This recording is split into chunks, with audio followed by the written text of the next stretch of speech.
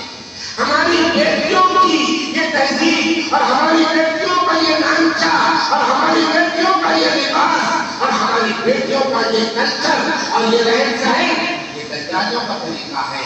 ہماری مائیں اور بہنوں کا بے محابہ ہوٹلنگ کرنا، شاپنگ کرنا اور باہر آ جانا، یہ دجالیوں کا طریقہ ہے، یہ ہمارا طریقہ نہیں ہے۔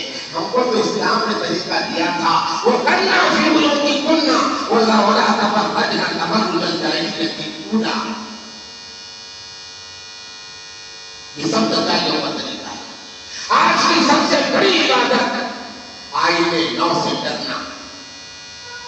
ہمارا نوجوان اللہ کے نبی کی جیسے بات رکھے، ہمارا نوجوان اپنا لباس اسلام کے مطابق کرے، ہمارا نوجوان اسلامی تہذیب اور ثقافت اور اسلامی کیا اس کو اختیار کرے۔ ہماری بچیاں ہم اس نہج پر لے کر کے آئے اپنے بچیوں کو۔ کل ہماری بیٹی کا انتقال ہوتا تھا تو ہماری بیٹی کہتی تھی کہ میرے جنازے کو رات کی تاریکی میں اٹھانا تاکہ میری نعش پر بغیر محرم کی نظر نہ پڑے۔ اور وہ دنیا کی سب سے پاک باز اور دنیا کی سب سے بڑی بیٹی کہتی تھی کہ علی اس بات کو یاد رکھنا کہ مجھے جب قبر میں اتارا جائے کسی نامحرم کا میری نعش کو ہاتھ نہ کرنے دینا۔ یہ ہماری تہذیب تھی۔ کیا ہوگا؟ ہمارا پورا کلچر اور پوری تہذیب کا دیوانہ نکل گیا۔ یاد رکھو مسلمانوں، تمہاری نمازیں محض اللہ کے پاس نجات دلانے والی نہیں ہے۔ ہماری یہ تسبیح، ہماری تقدیس اور ہماری یہ عبادتیں محض اللہ کے پاس نجات دلانے والی نہیں۔ آج دنیا کی اصل جنگ جو ہے وہ تہذیب کی جنگ ہے، وہ تمدن کی جنگ ہے، وہ رہن سہن کی جنگ ہے۔ اور اس جنگ کو اگر ہم فتح کر سکتے ہیں تو موبائل اور انٹرنیٹ کا جائز اور صحیح استعمال، اور جائز اور صحیح استعمال کون کرے گا؟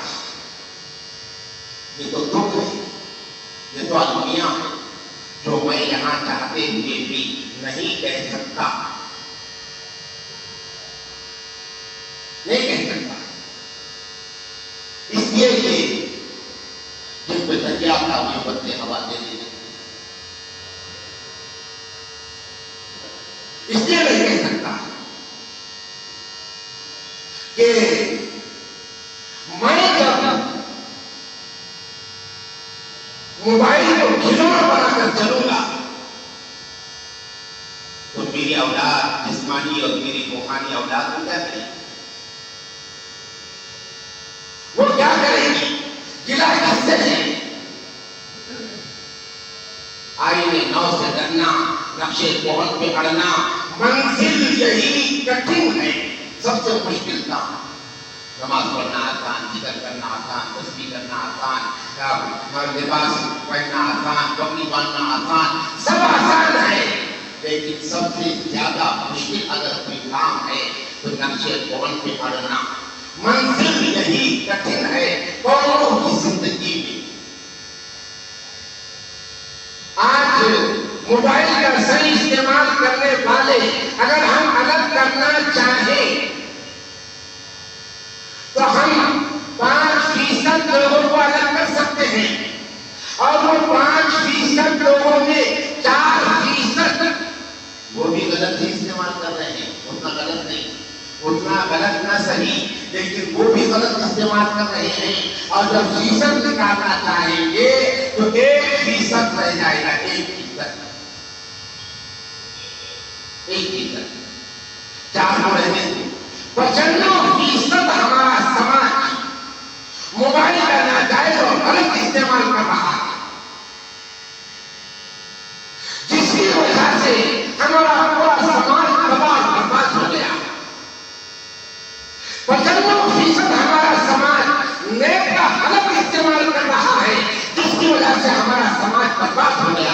ساری چیزیں یہ نوجوان لوگ لے کے آ رہے ہیں کہ مولانا یہ بچہ سن رہی نہیں, سن رہی نہیں, کیا کرے گا یہ عامل لوگوں کو موقع ہونا ہے, اس کو حکم کر دیا, اس پہ اثر ہو گیا.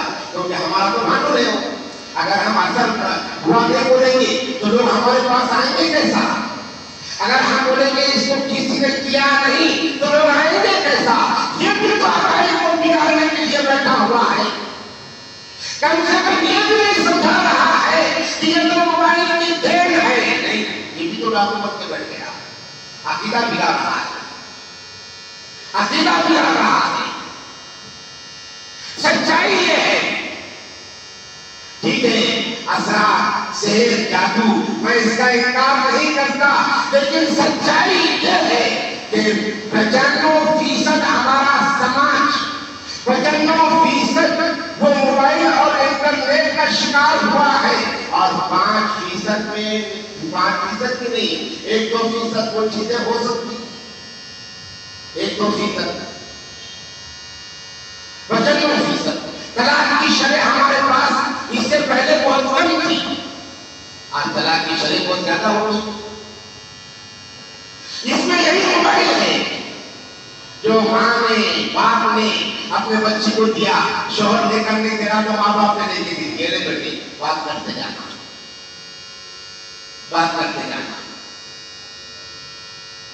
یہ طلاق موبائل ہے. اور ہمارے بزرگوں نے محنت کی تھی, سنویدھان اور ہندوستان کے آئین کی روشنی میں ہم نے دارالقضاء قائم کیے تھے, کیونکہ اس جہاں میں جو ہماری عدالتیں اور ہم لوگ ہیں وہاں مسائل حل ہونے کے لیے سالوں لگ جاتے ہیں. تو ہم نے اپنے آئینی مسائل حل کرنے کے واسطے دارالقضاء قائم کیے. ہندوستان کا آئین اجازت دیتا ہے. بڑے افسوس کی بات ہے کہ کل تک دارالقضاء میں بہت کم کیسز آتے تھے, لیکن جب سے 3 طلاق کا قانون پاس ہو گیا تو دارالقضاء یہ بھی اسلام کا احکام کو بدلنے کا ذریعہ بن گیا. طلاق کا مسئلہ دارالقضاء میں خدا کا مسئلہ بن گیا. کیوں؟ ان کا ڈر ہے اگر طلاق کا مسئلہ اس کو یہاں بنایا جائے گا تو یہاں تک جائے گا نا. گورنمنٹ کے قانون میں طلاق شوہر کو دینا ہے, لیکن بچی والے کو سمجھا بنا کے اس کو کھلا قابو دینے. یہ بھی تو اللہ کے احکام میں تبدیلی ہے.